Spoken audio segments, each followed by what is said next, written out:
자, 여러분들 이제 11번부터 이제 풀면 되겠습니다. 자, 우리가 지난 시간에 그 10번까지 문제 풀어봤죠. 이번엔 11에서 20번까지 풀겠습니다.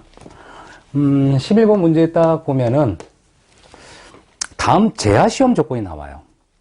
그 재하시험 조건이 나오는데 재하시험은요, 이 강구조의 재하와 처형 콘크리트 현장 재하가 약간 달라요. 약간. 그래서 몇 번일까요, 답은? 2번입니다. 예상 문제, 예상. 이런 게 나올 거예요. 응? 일단 철콘에 관한 재하시험 규정은 뭐냐 그러면 1.1이 1.6 라이브로드의 85% 이상이면 되거든요. 그럼 그게 뭐냐? 지금 현재 A는 그냥 이렇게 되고 B는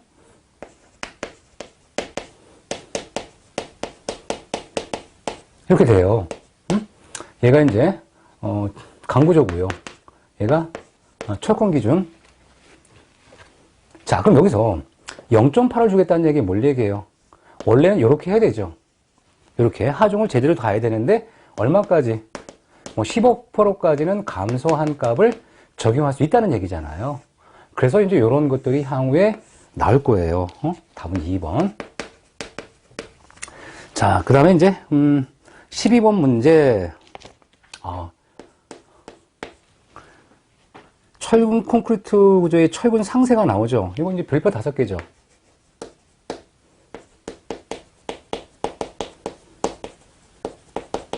자, 이 갈고리 철근에 대한 이음 부분인데, 자, 우리가 이 갈고리 철근은 기본적으로 인장력을 받는 곳에 유효할까요? 압축력 받는 곳에 유효할까요? 인장력 받는 것만 유효하죠.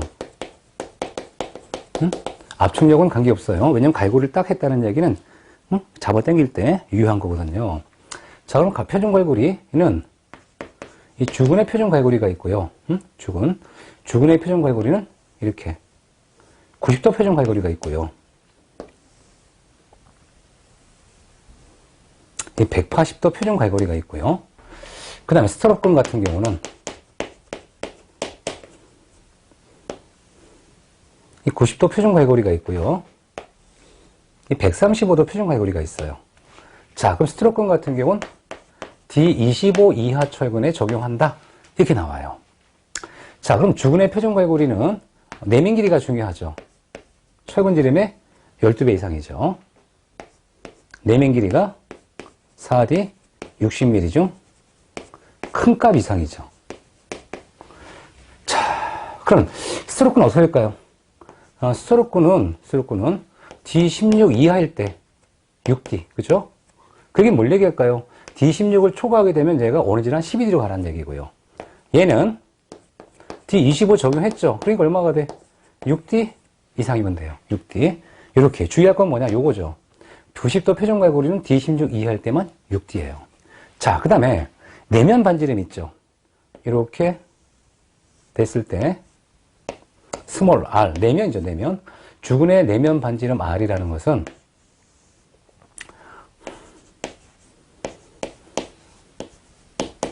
3D, 5D, 3, 4, 5D가 있죠. 그래서 우리가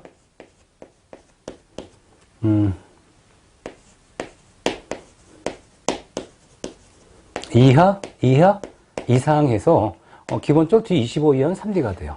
그러면 스트로크는 내면 반지름 어떻게 할까요? 스트로크의 내면 반지름은 기본적으로 2D예요. 다만 얼마일 때? D16 이하일 때만 2D가 돼요. 그럼 이게 뭘 얘기할까요? 이 내면 반지름이 2D인데, 2D인데 만약에 D16을 초과하게 되면 주근의 표준 갈고리에 있는 이러한 내면 반지름을 따라가야 되는 거예요. 그러니까 현재 여러분들이 이런 기억하다 보면 뭐 이렇게 어렵지가 않아요. 그죠? 요거만 잘 기억하면 돼. 그러니까 요걸 잘 기억하시면 시험장 가서, 그쵸? 엄청나게 많이 써먹을 수가 있겠죠. 이런 건 반드시 기억을 하셔야 돼요. 반드시. 뭐 빼놓을 게 없습니다. 반드시 외워야 되는 거고요. 자, 그럼 이런 기준을 다 알았다 그러면 어떻게 할까? 1번 같은 경우, 그쵸? 2번에 봤더니 스트롭과 티철근의 90도 표준 갈고리의 경우에요. D19 철근을 사용했대.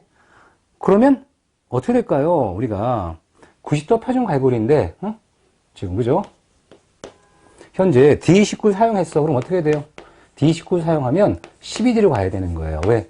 D16 이하일 때만 6D거든요. 요 규정이에요. 그래서 제가 아까 얘기했었잖아요. D16 이하일 때만 6D고 초과하게 되면 오리지널로 가라. 12D로 가라. 이런 얘기잖아요. 답은 2번이죠.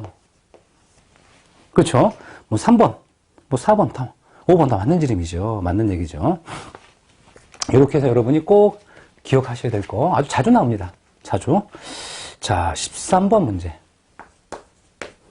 자, 23번 문제는 철근 콘크리트 부재에서 인장 이형 철근의 정착 길이 LD 이렇게 나왔네요. 요것도 별표 5개죠. 출제 빈도 엄청 높아요. 그죠?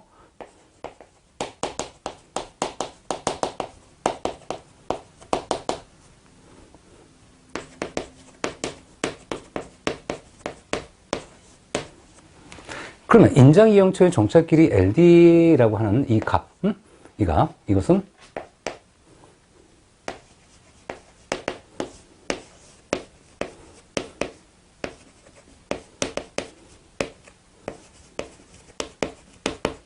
자, 계수값이 있어요. 계수. 계수가 있는데 이 계수를 보면 D19 이하와 D22 이상으로 구분하죠.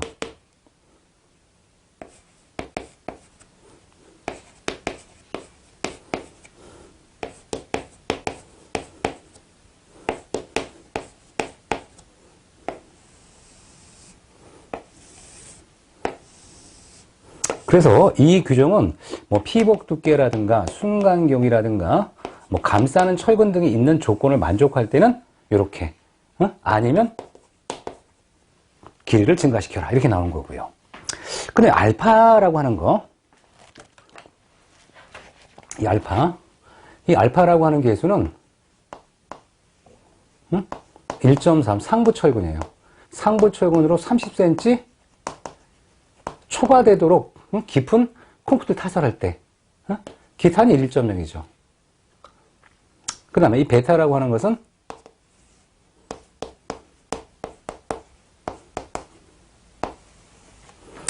우리 에폭시 철근을 쓰는 경우죠. 그리고 얘는 에폭시 쓰지 않았거나 에폭시 같은 도막을 하지 않았거나 또는 이 아연 도금한 경우는 1.0으로 보도록 되어 있습니다. 자, 이렇게 해서 이제 인장철근의 정착 길이를 구할 수 있도록 하고 있어요. 근데 인장철근의 정착 길이를 구하려고 하다 보니까 우리가 뭐라고 얘기할 수 있냐면 인장철근을 이렇게 줘. 인장철근이잖아요. 인장철근은 어떻게? 이렇게 뭐를? 일정한 간격으로, 그쵸? 뭐 이렇게 필요한 게 n 개수다. 그러면 이 간격이 좁을수록 이 횡철근을 감싸는 거예요. 이런 감싸는 철근의 요 간격이 좁아지게 되면 정착 길이를 줄일 수 있겠죠. 왜? 잘 잡아주니까. 이런 효과도 우리가 고려할 수 있습니다. 라고 보시면 되겠습니다. 이런 것들은 또 우리가 감싸는 철근 때문에 현재 이렇게 나오는 규정도 있지만, 이 LDB라는 게 결과적으로 우리가 두 가지 볼 수 있어요. LDB는 0.6 람다 루트 FCK의 DFI라는 걸 LDB로 보기도 해요. 근데 이렇게 감싸는 철근의 정착을 이해하기 위해서 0.9 람다 루트 FCK DFI 곱하기 알파, 베타, 감마. 자, 우리가 뭐 철근 지름을 얘기하고요. C라고 하는 것은 어떤 피복 관련 계수가 있어요. 피복 관련 계수. 피복 관련 계수는 또 이렇게 해가지고요. 이렇게 요 주근에서의 요 거리 또는 이 철근과 철근의 중심 간 거리의 2분의 1, 그렇죠? 이렇게 요 값 중에 뭐 작은 값. 근데 KTR은 횡철근 계수라고 해서 S 곱하기 N분의 40 ATR 횡철근의 단면적 S 간격 개수. 그래서 횡철근의 감싸는 정도가 얼만큼에 따라 달라질 수 있는 값. 알파, 베타는 똑같고 감마는 이제 위치, 우리 크기 철근 계수와 같은 이런 값들을 얘기하는 거예요. 그래서 현재 인장 이형철근의 정착 길이는 0.6 람다 루트 FC DFI 곱하기 계수 또는 0.9 람다 루트 FC DFI 곱하기 DB분의 C KTR 분의 알파, 베타, 감마 이렇게 해서 구할 수가 있어요. 다만 이 KTR은 0으로 해도 관계없습니다. 횡철근 지수인데 0으로 해도 관계없습니다. 이런 조건이 나와요. 이런 것들을 다 아셔야지 문제를 풀 수 있는 거죠. 자, 그럼 일단 1번 문제 딱 보니까, 자, 콘크리트 설계는 압축 강도가 증가한다. 얘가 증가하면, 당연히 우리가 짧아지겠죠. 1번 왜 틀렸을까? 자, 다시 한번. 공식 그대로 집어넣는 거예요. 다 필요 없고요. 람다 루트 FCK T FY 이거만 집어넣을게요. 그럼 당연히, 자, 0.6 이따 써도 좋아. 얘가 증가했어. 그럼 얘가 증가하면 어떻게 돼요? 이 값은, 길이 감소하겠죠. 결과적으로. 이런 얘기고. 두 번째. 상부 철근은 수평 철근이면서 그 철근 아래 3cm 초과되지 않은 콘크리트를 쳐야 할 경우 정체길이 길어진다? 그게 아니라요. 30cm 초과돼야지. 이게 중요한 거예요. 왜냐면, 현재 잠깐 설명드릴게요. 우리가 이 철근의 부착 능력인데, 콘크리트 타설하죠. 타설하면 굉장히 그 깊이가 깊어. 그래서 뭐라고 하냐면, 30cm 초과될 정도로 아주 큰 그런 타설이다 그러면 여기 뭐가 올라와요? 블리딩수가 올라와서 이 상부 철근 쪽에 부착력을 약하게 하기 때문에 그 위 상부 철근은 1.3을 하라는 얘기는 3cm보다 더 깊게, 더 초과하게 깊은 이 콘크리트 타설의 경우라면 1.3을 도입하라는 얘기란 말이죠. 그러니까 뭐라 그래야 돼? 3cm 초과되지 않은 게 아니라 3cm 초과되는 3cm 초과되는이라고 해야 되는 거예요. 이런 거 놓치실 거야, 아마. 그죠? 의미를 아시면 되게 쉬운 거고요. 세 번째, 횡방향 철근 간격이 좁아지면 정착 길이는 짧아지겠죠. 정착 길이는 짧아지죠. 왜? 횡방향 철근이 충분히 배치가 된다면 당연히 공식값에서 줄어들거든요. 횡철근이 충분히 감싸고 있는데 왜 늘어나겠어? 감소가 되겠죠. 이런 효과죠. 횡방향 철근에. 자, 그 다음에 네 번째. 아연 도금은 도막되지 않은 철근과 정착 길이가 같아지며 철근 지름이 커지면 정착 길이는 길어진다. 맞는 얘기죠. 이 아연 도금 뭐라 그랬어요? 아연 도금은 그쵸, 여기 아연 도금은 1.0이에요. 도막되지 않은 거와 똑같아요. 답이죠. 자, 5번 질문. 자, 철근 설기준 항복 강도가 증가하면 설기준 항복 강도가 증가하면 당연히 정착 길이는 길어지죠. 이렇게 봐야 돼요. 무슨 생각 드세요? 현재 제가 설명을 위해서 이렇게 정리해 주긴 했지만 이 공식과 그 의미를 알아야지 맞출 수 있어요. 그래서 여러분 이거 맞히셨다 그러면 공부를 촘촘하게 잘하신 분, 전체적인 개념까지 아시는 분이겠죠? 자, 13번 문제. 그러니까 13번 문제 그 개념이 이거예요, 이거. 이것만 잘 머릿속에 갖고 있으면 어렵지 않습니다. 어렵지 않아. 이거 또 나옵니다. 이런 문제 유사하게 또 나와요. 또 나옵니다. 자, 그 다음에 14번 문제 풀어볼까요? 14번 문제.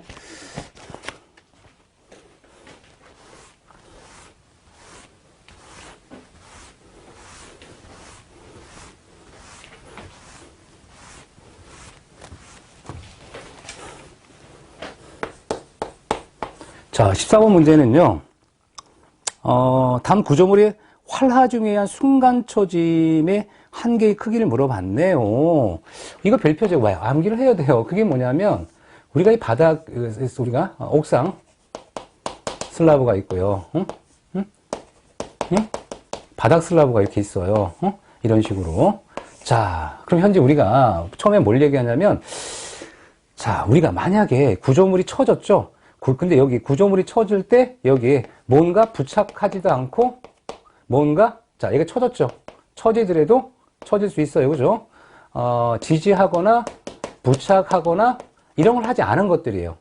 이런 것들은 상대적으로 뭐라면 바닥 같은 경우는 얼마로 될까? 그랬더니, 야, 1년에 365일 중에 360분의 1은 자야지. 옥상이 어떻게 해요? 나 심심할 때마다 이틀 한 번에 올라가니까 180분의 1. 이렇게 보는 거고요.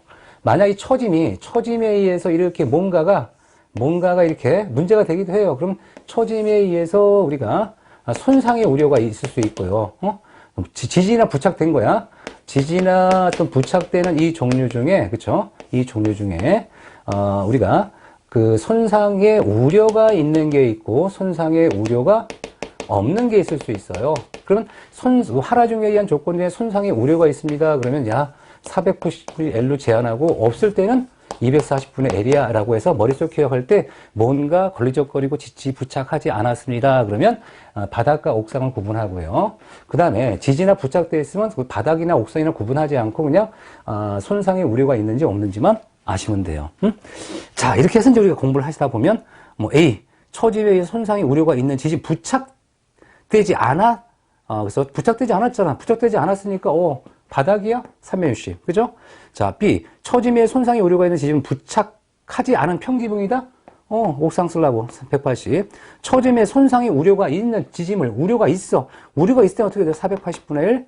손상의 우려가 없는 지점 부착할 때 240분의 1. 답은 3번이네. 아, 이렇게 해서 외우는구나. 활화중에 의한 처짐을 얘기하는 겁니다. 활화중의 순간 처짐. 뭐 이거 외우는 거죠. 이거 외우는 거 몇 번 문제 나왔어요. 이거 암기만 하면 돼요. 암기하십시오. 암기하면 끝납니다. 암기를 못한 문제가 되죠. 자, 15번 문제에 봤더니,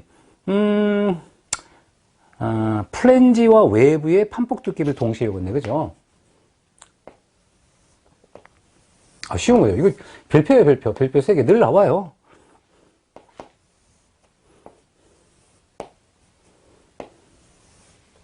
자, 여기 이제 필렛 치수 R이라고 또 있네. 그죠?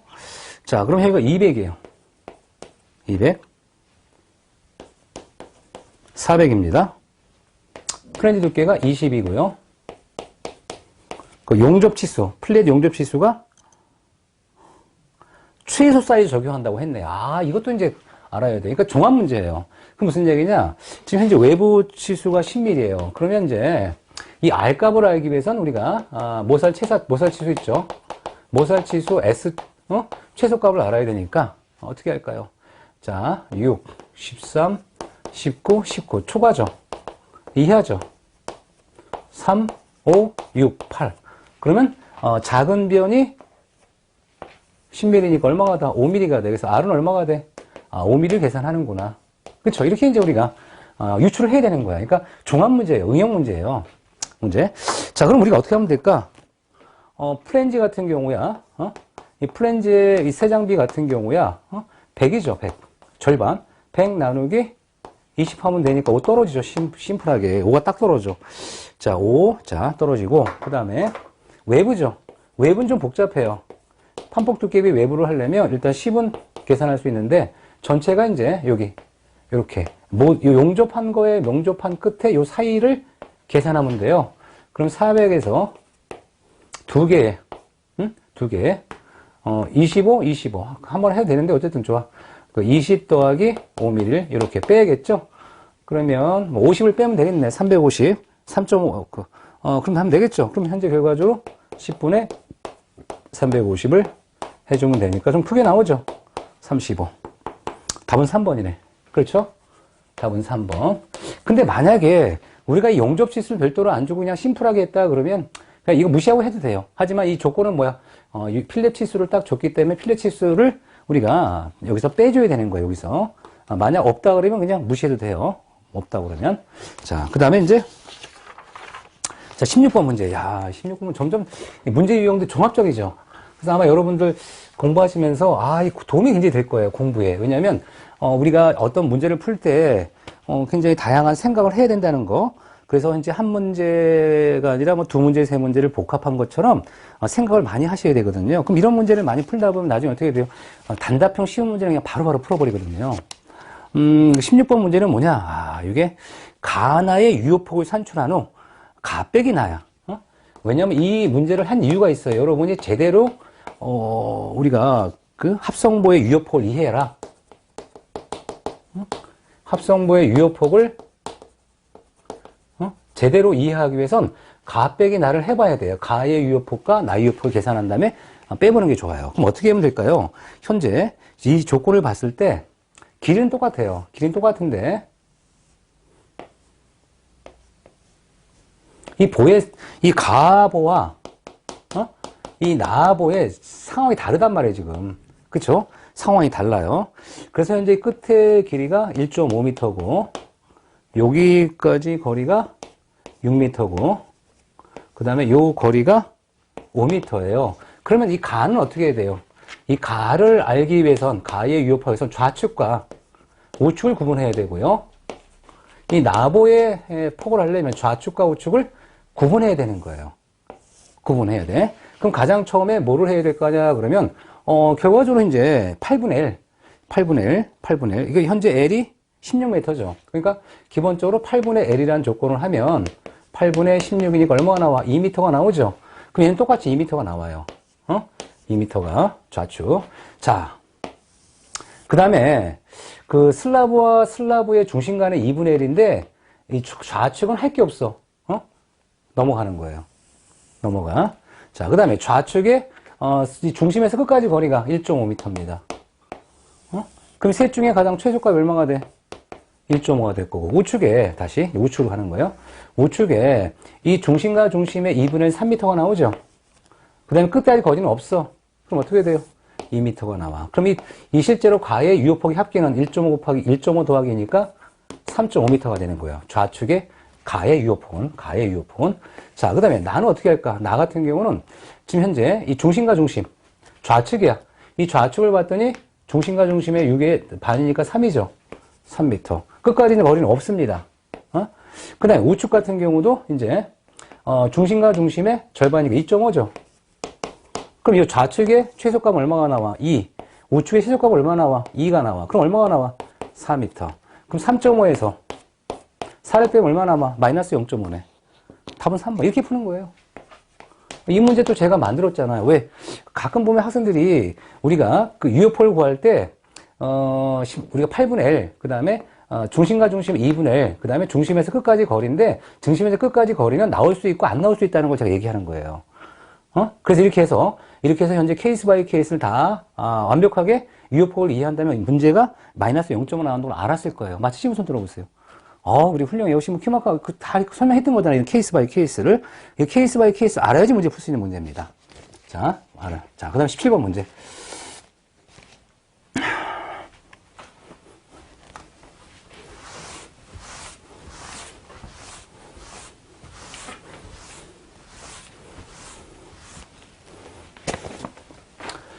자, 27번 문제는 뭐냐면, 플레이트 보호에 대한 설명으로 가장 당당당당 나왔네요. 옳지 않은 건 물어봤어요. 옳지 않은 거. 자, 첫 번째 플레이트 보호는 보호의 깊이가 깊어서 휨과 전단이 큰 곳에 사용하며 휨 모멘트가 커서 덮판을 보강한 경우 덮판 길이는 이론상의 절단점을 넘지 않아야 한다. 너무 쉽게 나와 있네. 넘어야 한다. 당연히 넘어야 하는 거죠. 자, 그 얘기는 뭐냐면 우리가 뭐 쉽게 얘기해서 뭐 이런 이런 단순보를 하중을 가했어요. 하중을 가하면 휨 모멘트 곡선이 나오죠. 휨 모멘트 곡선이 나와요. 이렇게 최대 휨 모멘트 나오죠. 그럼 우리가 휨 모멘트와 플랜지 두께를 뭐 그냥 비례한다고 가정하자 그냥. 그럼 우리가 원래 두꺼운 플랜지를 어떻게 한다? 야, 그게 아니라 어떻게 할까? 요렇게 뭐야? 플랜지 쪽이 하나 있죠. 이건 플랜지로 해결하고 나머지는 카바 플레이트 해결하니까 자, 역학적 곡선을 그려봐. 역학적 곡선을 그려봤더니 요렇게 보이죠. 요렇게 보인다면 내가 카바 플레이트를 어떻게 할까 했더니 카바 플레이트를 요렇게만 하면 될까요? 안 될까요? 요렇게 카바 플레이트 하면 안 된다고 얘기를 해야 되는 거죠. 왜 안 되냐 그랬더니 요 역학적 그 곡선을 넘어서 연장을 해. 조금 더 줘야 되는 거예요. 조금 더 여유 길이, 조금 더 추가를 해야 돼요. 그래서 뭐라고 해야 되냐면, 그래서 덮판의 길이는 이론상의 절단점을 넘어서, 이론상의 절단점이에요. 여기를 넘어서 이렇게 조금 더 길이를 확보해야 된다. 이 절단섬을 넘어야 한다는 거죠. 이해되시겠죠? 그럼 뭐 절단선은 얼만큼 넘어야 되는 거냐는 이제 뭐 그 용접을 하는 거나, 그러면 용접을 하지 않은 뭐 고장력 볼트를 하는 거와 좀 다를 수가 있어요. 그래서 이제 이렇게 용접을 충분히 했다. 용접을 충분히 했을 때와 이 덮판이에요. 이 덮판 두께에 비해서 용접을 아주 작게 한 경우가 있고, 이 고장력 볼트를 한 경우가 있습니다. 라고 볼 수 있죠. 그래서 이때는 우리가 덮판 폭을 W로 합니다. 덮판 폭을 W로 본다 그러면 이렇게 이 덮판 치수의 4분의 3 이상, 모살 치수가 4분의 3 이상이 될 때, 모살 치수 4분의 3 이상이 될 때는, 덮판의 4분의 3 이상이 될 때는 W만큼 추가하고요. 4분의 3이 안 되는 경우, 모살 치수가 이 덮판 두께 1.5W로 하고, 용접을 하지 않을 경우는 2W의 어떤 절단면, 우리가 넘어야 한다고 하는 거예요. 연장 길이를 더 두란 얘기죠. 이렇게 이해하시면 돼요. 자, 그 다음에 이제 18번째 문제죠. 18번째 문제는, 자, 용접부 비파이 검사법에 해당하지 않는 거. 딱 보니까 1번, 2번, 3번, 4번, 5번. 5번이네요. 이거 쉬운 거죠. 이 슈미트 해머법은 뭐 하는 거예요? 반발경도법이라고 그러죠. 이 콘크리트, 그죠? 이 콘크리트 비파괴 시험에 들어가는 게 이제 슈미트 해머 테스트라는 얘기가 있잖아요. 자, 그 다음에 이제 19번 문제.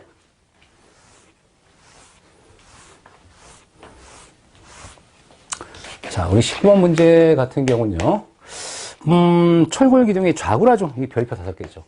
좌구라종 PK는 LK의 이렇게 제곱의 파이자승 2i다. 이렇게 반드시 기억해야 되겠죠. 그럼 여기서 딱 보니까 없는 건 뭐예요? 다 밀봉이죠. 뭐 강제의 강도는 들어가지 않잖아요. 그죠? 이렇게 보셔야 돼요. 자, 20번 문제. 아, 조적조의 기준 압축 강도가 나왔네요.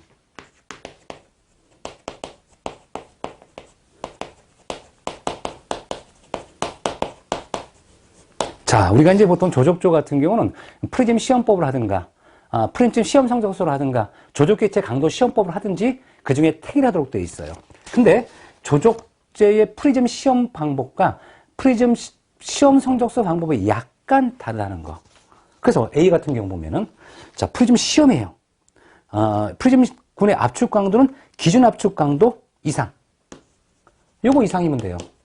1배 이상, 1배. 근데 B 같은 경우 보면 성적서예요. 성적서의 경우는 기준 압축 강도의 몇 배? 1.33배 이상이에요. 1.33배. 요게 중요한 포인트죠. 자, 그 다음에 C, D, E죠. C. 프리즘 시험에서는 프리즘 몇 개 이상? 5개 이상이고요. 성적서에서는 30개 이상이에요. 왜? 성적서는 이미 시험한 거를 토대로 계속 발부를 할 수 있기 때문에 엄격하게 규제를 하고 통계적 유의성을 위해서 30개 이상 돼야 되는 거예요. 통계적 유의성 때문에. 하지만 그냥 프리즘 시험일 땐 5개 이상이면 돼요. 시험은 5개, 성적서는 몇 개? 30개 이상. 이런 거 틀리면 안 되죠. 그 다음에 프리즘 시험에 500점이면 몇 개 이상? 3개 이상. 이런 거 나와요. 계속. 별표죠? 조합하면 몇 번이 돼요? 2번이 되는 거죠. 그래서 아마 이걸 딱 문제 봤을 때, 아마 수업을 들으신 분 알아요. 시험과 성적서 발급받는 게 다르다는 거, 그죠?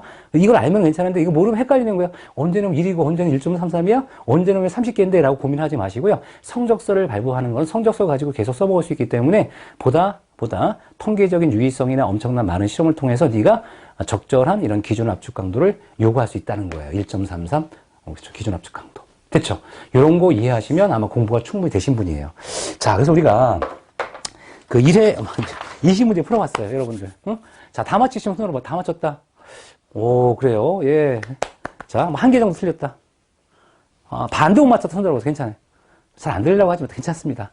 뭐냐면 반은 안 맞춰도 관계없어요. 왜? 어차피 테마특강 마치게 되면 여러분 지금 다 맞힐 수 있어요. 테마특강 수업 들으시면. 왜냐면 테마특강 강좌가 좋은 게 이렇게 다양한 문제를 복합적으로 제가 계속 드려요, 계속. 그럼 그거 풀 때마다 맨 처음 고민을 하겠지. 근데 맨 끝에 수업을 다 듣고 완주하신 분들은 성적이 좋게 나올 수밖에 없습니다. 여러분, 잠깐 쉬었다가 이해 모의고사 풀도록 할게요.